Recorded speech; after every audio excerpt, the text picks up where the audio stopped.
Good morning students, मैं self P के वर्मा आप सभी का एक कैंपस में पुनः स्वागत है।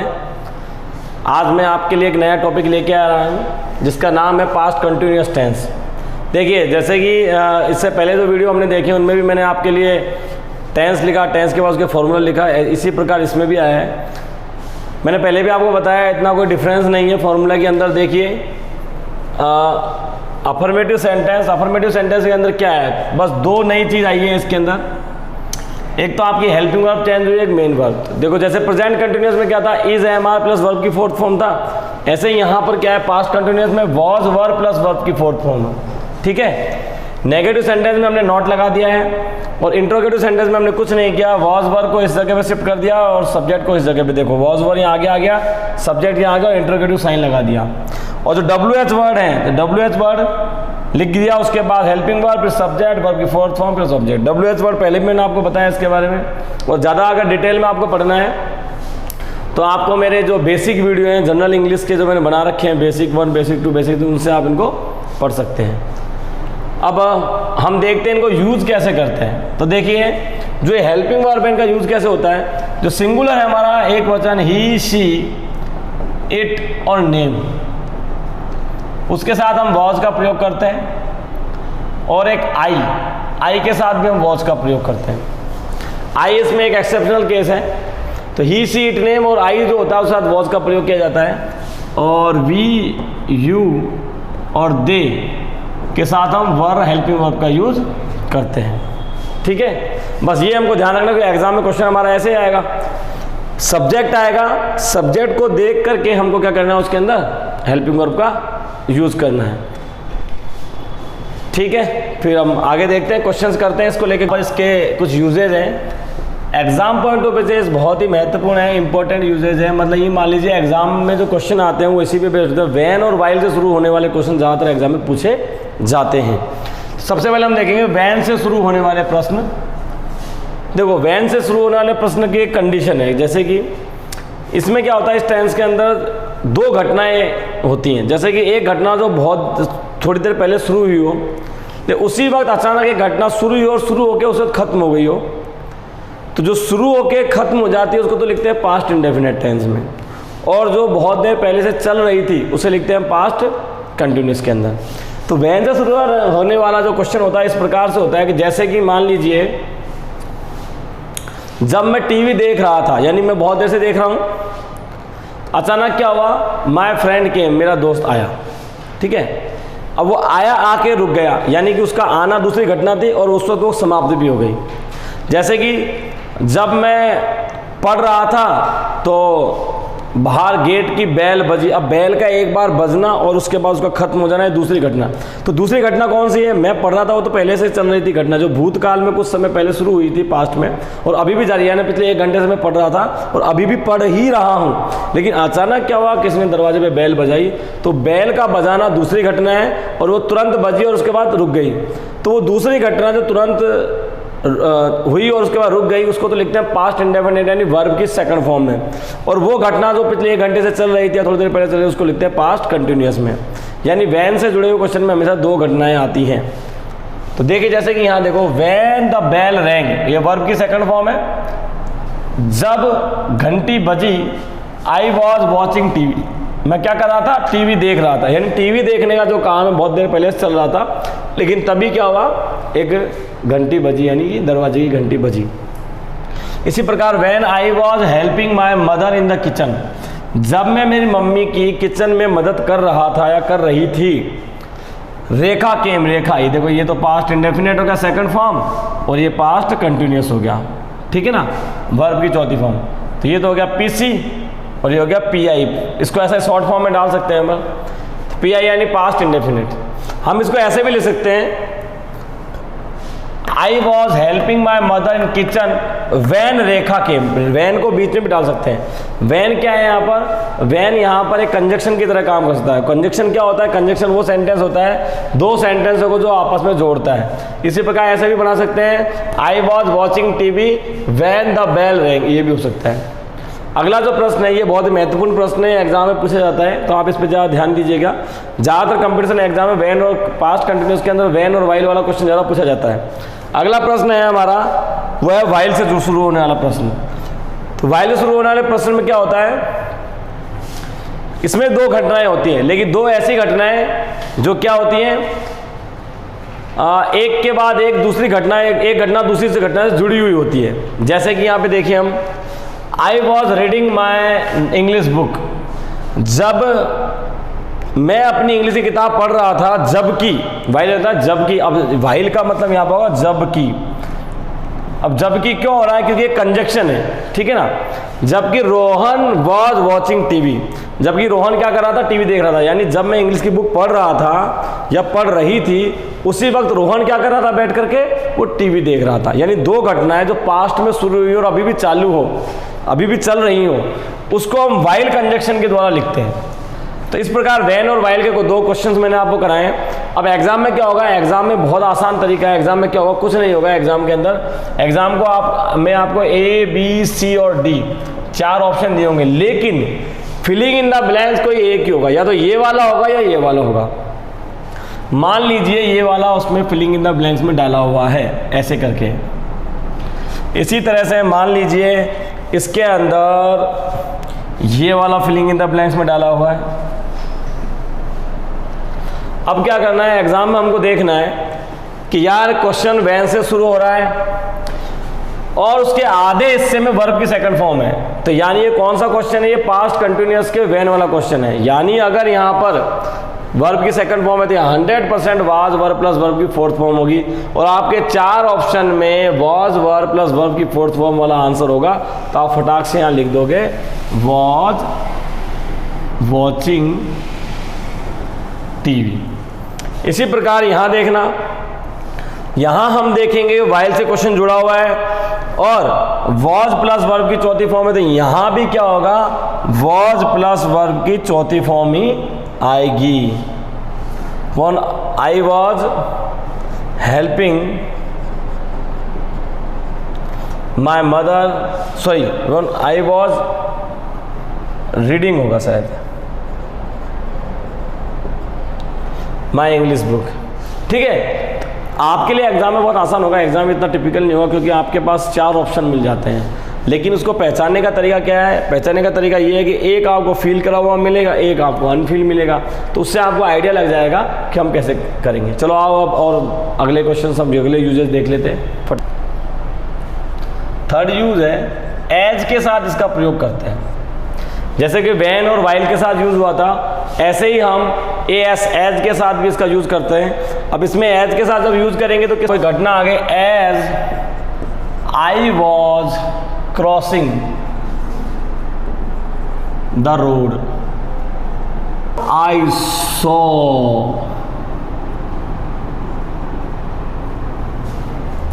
N accident. जैसे ही मैं रोड क्रॉस कर रहा था मैंने एक एक्सीडेंट देखा। यानी एज वाले क्वेश्चन में क्या आएगा, सॉ, यानी वर्ब की सेकंड फॉर्म किसके साथ आएगी, पास्ट कंटिन्यूअस के साथ। यानी past continuous was verb plus verb की फोर्थ फॉर्म के साथ वर्ब की सेकंड फॉर्म दूसरे हिस्से में आएगी। तो यहाँ भी ये होगा, अगर कोई क्वेश्चन एज से शुरू हो तो आप देख लीजिएगा कि अगर यहाँ किसी एक हिस्से में पास्ट कंटिन्यूअस है, दूसरे हिस्से में पास्ट इंडेफिनिट होगा, और अगर किसी एक हिस्से में पास्ट इंडेफिनिट है तो दूसरे हिस्से में पास्ट कंटिन्यूअस होगा ही होगा। अब अगला हम देखते हैं, सेंटेंस में स्टार्टिंग में समय बता रहा है आपको, तो मान लीजिएगा ये कौन सा है, पास्ट कंटिन्यूअस है। तो कैसे, एट 3 PM, यानी कि 3:05 पर रोहन एंड रेखा क्या कर रहे थे, playing, Rohan and Rekha were playing in the ground. तो हमने क्या देखा है, समय लिख रखा है इसने, तो वाज वर्ब प्लस वर्ब की फोर्थ फॉर्म पीसी हमने यहाँ लगा दिया। अगर सेंटेंस ऐसा शुरू हो जिसमें एट से या स्टार्टिंग में समय दिया हो कि एट 3 PM यानी 3 बजे से रोहन और रेखा क्या कर रहे थे? ग्राउंड में खेल रहे थे। अब वर का प्रयोग क्यों किया? क्योंकि रेखा और रोहन दोनों के दोनों क्या है? प्लूरल, बहुवचन है, इसलिए हम वर का प्रयोग किया। इसमें भी वही होगा, 4 ऑप्शन आएंगे ए बी सी डी। अब हम क्या देखेंगे कि यार क्वेश्चन ऐसा दिया हुआ है जिसमें आगे आगे समय दिया हुआ है, यानी समय से शुरू किया हुआ है, तो 100% इसमें क्या आएगा? Past continuous. तो इस प्रकार सबसे जो मोस्ट इंपॉर्टेंट क्वेश्चन तो इसके थे पास्ट कंटिन्यूअस के, वो थे आपके व्हेन और व्हाइल। उसके बाद मैंने आपको 2 क्वेश्चन और कराया, एक तो एज से शुरू होने वाला और एक किसी समय से शुरू होने वाला क्वेश्चन, ठीक है। अब अगला जो हम पढ़ेंगे इसके अंदर इंपॉर्टेंट वो आएगा हमारा पास्ट कंटिन्यूअस के बाद past perfect tense. Past perfect tense है ना, पास्ट कंटिन्यूअस हो गया हमारा, अब past perfect tense. Past perfect tense में कुछ नया नहीं है, बस हेल्पिंग वर्ब चेंज हो जाएगी आपकी, वो हेल्पिंग वर्ब होगी हैड। जैसे कि प्रेजेंट परफेक्ट के अंदर आपकी हेल्पिंग वर्ब क्या थी? हैज और हैव। ऐसे ही पास्ट परफेक्ट के अंदर क्या है? हैड। और वर्ब की थर्ड फॉर्म भी वहां थी, यहां भी वर्ब की थर्ड फॉर्म है, तो अब कोई प्रॉब्लम होगी नहीं आपको। हैड प्लस वर्ब की थर्ड फॉर्म, नेगेटिव में had plus not plus verb की थर्ड फॉर्म, और इंट्रोगेटिव में आपकी हेल्पिंग वर्ब आगे आ गई, सब्जेक्ट बेस ले गया और लास्ट में क्या लग गया? इंट्रोगेटिव साइन लग गया। ये चीज आपको पता है, बस आपको 2 चीज ध्यान रखनी है, तो हैड प्लस वर्ब की थर्ड फॉर्म, इसका सबसे ज्यादा ध्यान रखना है आपको। जैसे वहां पर हैज हैव प्लस वर्ब की थर्ड फॉर्म थी, ऐसे यहाँ पर। अब सबसे इंपॉर्टेंट ये थर्ड फॉर्म अगर आपको याद नहीं होती तो उसके लिए क्या करें आप? उसके लिए एक तरीका है, आप लोग क्या करें, मैंने आपको एक पीडीएफ भेजी है जिसमें 280 वर्ब है। वो वर्ब मैंने बहुत छांट के और इस तरह से बनाई है कि आपके भविष्य में हर तरह कंपटीशन एग्जाम में, स्कूल एग्जामिनेशन में काम आती है, मतलब इंपॉर्टेंट वर्ब्स हैं। अब उनको क्या करें? पर डे आप याद करें। याद करने के लिए क्या करें? जैसे पर डे फिक्स करेंगे, 3 वर्ब मुझे याद करनी है, 4 वर्ब याद करेंगे। जैसे शाम को टहलने, छत पे खाना खाने में टहलते तब आपने याद कर ली, शाम को खाना खाने के बाद लेट रहे तब याद कर ली, या कभी जब फ्री बैठे हो आप उस वक्त उनको फटाक से पन्ना निकालें और फटाक से उनको पढ़ लें और मन में दोहराएं बार बार। या फिर आपके पास में साथ में कोई साथी है तो उसको बोलो, उसको तुम सुनाओ, वो तुमको सुनाए। क्योंकि पर डे 2 या 3 वर्ब याद करना कोई बड़ी बात नहीं है, लेकिन एक साथ आपके पास 40 से 50 दिन है एग्जाम को, लेकिन एक साथ याद करने में बहुत प्रॉब्लम्स होंगी, आप ये चीज़ ध्यान रखना आप, ठीक है बेटा। तो हम आगे देखते हैं। अब देखिए इसके अंदर मोस्ट इंपॉर्टेंट जो क्वेश्चन पूछा जाता है वो बिफोर और आफ्टर वाला पूछा जाता है। अब ये है क्या? इस प्रकार के टेंस में 2 घटनाएं होती हैं जो एक के बाद एक होती हैं। तो ऐसी घटनाएं जो 2 घटनाएं जो एक साथ चल रही हो, लेकिन वो घटनाएं जो जिसमें कोई कार्य पहले हो जाता हो, यानी कि कोई 2 घटनाएं एक साथ चल रही हो लेकिन किसी में एक काम पहले खत्म हो गया और दूसरा काम दूसरी बार बाद में खत्म हुआ। घटनाएं 2 हुई एक साथ, लेकिन किसी एक का काम तो पहले खत्म हो गया और दूसरे का काम बाद में खत्म हुआ। तो जिसका काम पहले खत्म हो गया उसको हम यहाँ पर लिखेंगे पास्ट परफेक्ट टेंस में, यानी हैड प्लस वर्ब की थर्ड फॉर्म में, और जिसका जो कार्य बाद में खत्म होता है उसको हम लिखेंगे पास्ट इंडेफिनिट यानी वर्ब की सेकंड फॉर्म में। तो देखिए बिफोर और आफ्टर का फॉर्मूला लिखा है मैंने यहाँ। तो past perfect plus before plus past indefinite, यानी बिफोर से पहले को सेंटेंस आएगा उसमें हैड प्लस वर्ब की थर्ड फॉर्म आएगी, और बिफोर के बाद को सेंटेंस आएगा उसमें वर्ब की सेकंड फॉर्म आएगी। इसी प्रकार आफ्टर क्या इसका उल्टा होता है। उल्टा कैसे होगा? बिफोर से पहले आ जाएगा पास्ट इंडेफिनिट, सॉरी आफ्टर से पहले आएगा पास्ट इंडेफिनिट और आफ्टर के बाद आएगा पास्ट परफेक्ट। देखो आफ्टर से पहले आएगा पास्ट इंडेफिनिट और आफ्टर के बाद आएगा पास्ट परफेक्ट। तो आप क्या काम कीजिए, आप कोई भी एक याद रखिए, या तो आफ्टर याद रख लीजिए या फिर बिफोर याद रख लीजिए। उससे क्या फायदा होगा? उससे ये फायदा होगा आपको कि आपको याद करने में दिक्कत नहीं आएगी। दोनों याद करोगे तो कई बार कंफ्यूज हो जाते हैं। तो एक पास्ट इंडेफिनिट एंड वर्ब की सेकंड फॉर्म, पास्ट परफेक्ट यानी हैड प्लस वर्ब की थर्ड फॉर्म। अब एग्जाम में कई बार ऐसा भी आता है कि क्वेश्चन आपका बिफोर का पहले शुरू हो जाएगा। तो ऐसा भी हो सकता है कि क्वेश्चन ही आपका बिफोर से शुरू हो, बिफोर सबसे पहले लिखेंगे तो क्या करेंगे, इस पास्ट परफेक्ट को उठा के आगे जाएंगे, यहाँ पास्ट परफेक्ट हो जाएंगे, यानी हैड प्लस वर्ब की थर्ड फॉर्म। मान लीजिए क्वेश्चन बिफोर शुरू हो रहा है तो ये वाला हिस्सा हट के क्या आ जाएगा आगे। तो कैसे बनेगा? बिफोर फिर पास्ट इंडेफिनिट और फिर पास्ट परफेक्ट। अब एग्जाम में क्या आएगा, इन दोनों में से कोई ना कोई एक फिल करा हुआ मिलेगा, एक आपको खाली मिलेगा।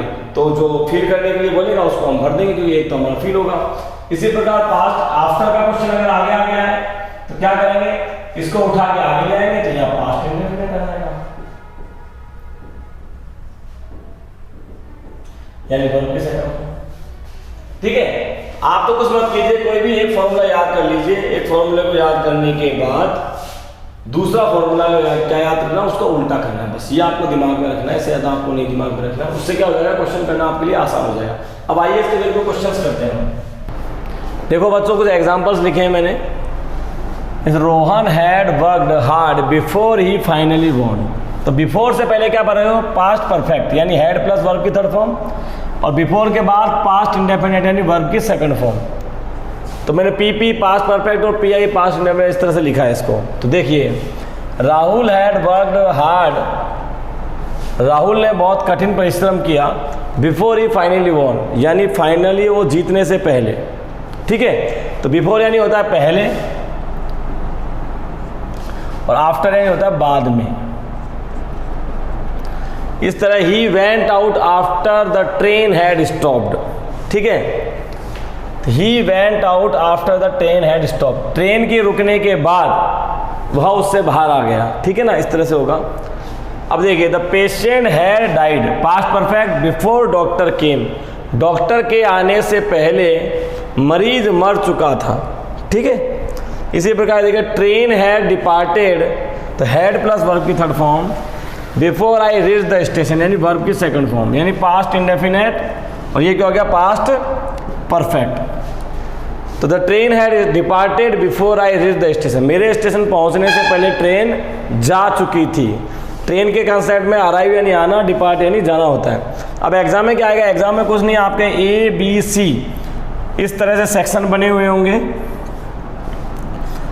कोई एक आपको फिल करना होगा। जैसे मान लीजिए ये वाला हटाया हुआ है ना, और यहाँ लिखा हुआ है REACH रिच, रिच्ड, फिर लिख दिया हैज रिच्ड। ठीक है, उसके बाद लिख दिया हैड रिच्ड। अब आपको कंफ्यूज करने के लिए आंसर दिए। अब आपको क्या देखना है, आपको फिल करने से पहले ये देखना है कि अगर कोई क्वेश्चन बिफोर कंजक्शन से जुड़ा हुआ, किससे जुड़ा हुआ, बिफोर कंजक्शन से, और उससे पहले अगर हैड प्लस वर्ब की थर्ड फॉर्म पास्ट परफेक्ट है, तो ये फिक्स है, उसके बाद में 100% क्या आएगा, वर्ब की सेकंड फॉर्म। तो वर्ब की सेकंड फॉर्म देखिए किसमें, ये नहीं है, गलत हो गया। ये है, लेकिन इसमें हैज लिखा हुआ, ये ऑलरेडी वैसे ही गलत हो गया। इसमें है हैड रीड, तो ऐसा हो नहीं सकता कि पास्ट परफेक्ट साथ पास्ट परफेक्ट आएगा, ये भी हमारा गलत हो गया। तो हमारा फाइनल आंसर कौन सा है, रीड। तो हम यहाँ लिखेंगे रीच्ड। आपके लिए एग्जाम में बहुत आसान हो जाएगा, क्योंकि आपको फायदा है, एक तो फील करा हुआ मिलेगा, दूसरा आपको 4 आंसर दिए हुए हैं, इवन स्पेलिंग तक दी हुई है, तो आपको सिर्फ उसको फील करना है, उसमें कोई प्रॉब्लम नहीं आएगी आपको। तो एक फील किया हुआ है, एक आपको फील करना है, तो एक को देख के दूसरा आइडिया लग जाएगा। मान लीजिए इसके अंदर ये वाला नहीं है, हमने क्या देखा है, वर्ब की सेकंड फॉर्म है, और कोई सेंटेंस हमारा बिफोर से जुड़ा हुआ है, तो हमको पता है बिफोर से पहले आता है पास्ट परफेक्ट, और बिफोर के बाद आता है पास्ट इंडेफिनेट। अब पास्ट इंडेफिनेट है, तो यहाँ पे 100% क्या आएगा, हैड प्लस वर्ब की थर्ड फॉर्म, तो जो भी थर्ड फॉर्म होगी वो आएगी। इसी प्रकार यहाँ देखिए आफ्टर, तो आफ्टर से पहले क्या है, पास्ट इंडेफिनेट, और आफ्टर के बाद है पास्ट परफेक्ट। तो इनमें से अगर कोई भी एक हटा हुआ मिलेगा और आफ्टर से जुड़ा है, तो हम समझ जाएंगे। जैसे मान लीजिए had plus stopped verb past perfect है, यहाँ खाली स्थान दिया हुआ है, तो हमको पता है बिफोर से पहले पास्ट इंडेफिनिट आता है, तो उन 4 ऑप्शन में आपको कोई ना कोई ऐसी फॉर्म दी होगी जो पास्ट इंडेफिनिट यानी वर्ब की सेकंड फॉर्म के रूप में होगी।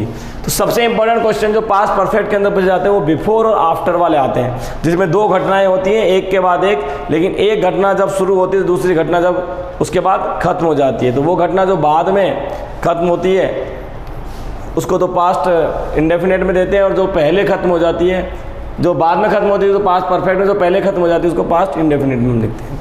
ठीक है, अब अगला देखिए, हम अगला देखते हैं इसके अंदर। तो देखिए अगला जो यूज़ है हमारा वो है, अगला जो यूज़ है हमारा कंडीशनल सेंटेंस का है कि यदि कोई सेंटेंस देखिए, जैसे इफ़ के साथ पास्ट परफेक्ट, यदि सेंटेंस में इफ़ के साथ क्या आ जाए, पास्ट परफेक्ट, यानी हैड प्लस वर्ब की थर्ड फॉर्म, ये भी इंपॉर्टेंट क्वेश्चन है हमारे लिए, तो हमें उसके आगे लगाना होगा would have, should have plus verb की थर्ड फॉर्म। देखिए question, if I had reached the station, यदि मैं स्टेशन पर पहुंच चुका होता या पहुंचा होता, तो I would have caught the train, तो मैं क्या करता, ट्रेन पकड़ लेता। यानी कि कंडीशन क्या आ गई कि यदि मैं स्टेशन पर पहुंच चुका होता तो मुझे ट्रेन मिल जाती, तो क्या है देखिए, अगर आपके सेंटेंस इफ से शुरू हो, किसे शुरू हो, इफ से, और हैड प्लस वर्ब की थर्ड फॉर्म आए तो फिलिंग इन द ब्लैंक्स में 100% वुड हैव या शुड हैव प्लस वर्ब की थर्ड फॉर्म मिलेगी। और यदि आपके क्वेश्चन के अंदर would have, should have plus verb की थर्ड फॉर्म हो और इफ से सेंटेंस जुड़ा हो तो 100% इसके अंदर क्या आएगा, पास्ट परफेक्ट, यानी हैड प्लस वर्ब की थर्ड फॉर्म। तो ये हमारे लिए एग्जाम में फिर एक प्लस पॉइंट हो गया कि एक अगर फील किया होगा दूसरा हम पहचान सकते हैं फटाफट, है ना। तो ये हो गया आपका इफ से शुरू होने वाला कंडीशनल सेंटेंस। इसके बहुत सारे क्वेश्चंस अब आगे करेंगे हम आगे आने वाले टाइम में। मैं इसके लिए आपको एक पीडीएफ भी बना के दूंगा क्वेश्चंस की, जैसे टेंस की मैंने बना के दे दी है आपको, वो आप सॉल्व करना है। इस टेंस का यूज़ हम ऐसे काम में भी कर सकते हैं जिसमें हमारी कोई इच्छा अपूर्ण रह गई हो, यानी हम बचपन में कुछ करना चाहते थे या मान लीजिए किसी के साथ कुछ गलत हो गया तो हम सोचते हैं काश मैं वहाँ होता तो उसकी मदद कर देता, है ना।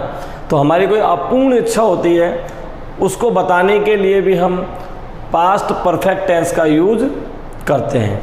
तो देखिए जैसे यहाँ पर अब इसका यूज़ किन शब्दों के साथ होता है, एग्जाम पॉइंट ऑफ व्यू से इंपॉर्टेंट मैंने शब्द लिखे हैं। जैसे अगर आपके सेंटेंस में विश शब्द लिखा हुआ आ जाए, वुड सूनर आ जाए, रादर आ जाए, if only, as if, as though, ये तीन इंपॉर्टेंट है इसके अंदर। यदि कोई सेंटेंस इफ ओनली से, एज इफ से या एज दो से शुरू हो जाए या उस सेंटेंस में आ जाए, यानी वो कंडीशन बताएगा आपको। जैसे कि देखिए आई विश, मैं इच्छा करता हूँ या मेरी ये इच्छा थी, आई हैड फोन शिवानी, काश मैं शिवानी को फ़ोन कर पाता, यानी उसके यहाँ जाने से पहले मैं उससे बात कर पाता। ऐसे ही if only I had seen the thief, ओ काश केवल मैंने ही चोर को देखा होता तो पुलिस को मैं पकड़ा देता, तो सरकार मुझे इनाम देती, मेरी वाहवाही होती, मेरी तारीफ होती और मैं फेमस हो जाता। तो ऐसा कोई भी काम जिसमें हमारी कोई इच्छा हो ले हम उसको नहीं कर पाएँ, वहाँ हम पास्ट परफेक्ट टेंस का यूज़ कर सकते हैं। तो एग्जाम में ऐसे होगा, देखिएगा आप सेंटेंस आएगा, इसमें इस तरह के शब्द मिलेंगे आपको और आपके पास चार ऑप्शन होंगे, तो आप समझ जाना अगर ये सेंटेंस इफ ओनली से जुड़ा हो, एज इफ से जुड़ा हुआ है, एज दो से जुड़ा हुआ है, इसके अंदर रादर है, वुड सूनर है, विश है, यानी कि ये सेंटेंस किससे जुड़ा हुआ है, पास्ट परफेक्ट टेंस से। तो इस प्रकार से पास्ट जो परफेक्ट टेंस है हमारा यहाँ खत्म होता है। तो ठीक है बच्चों, आज के लिए इतना। मैं आई थिंक मुझे लगता है बहुत मज़ा आया होगा आपको पढ़ के, क्योंकि मैंने नई नई चीज़ें, नए नए कॉन्सेप्ट बताए हैं आपको। आपने पहले पढ़े हैं लेकिन ऐसा लग रहा होगा कुछ नया पढ़ रहे हैं हम। तो बच्चों सभी खुश रहिए, आबाद रहिए और स्वस्थ रहिए। कोरोना काल में हमका स्वस्थ रहना हम लोगों का बहुत ज़रूरी है। अगर हम स्वस्थ रहेंगे तो हम कोरोना तो क्या इससे बड़ी बड़ी बीमारियों से पंगा ले सकते हैं, उसको हरा सकते हैं। और सबसे इम्पोर्टेंट चीज़, पढ़ते रहिए और सबको खुश रखिए। Thank you very much.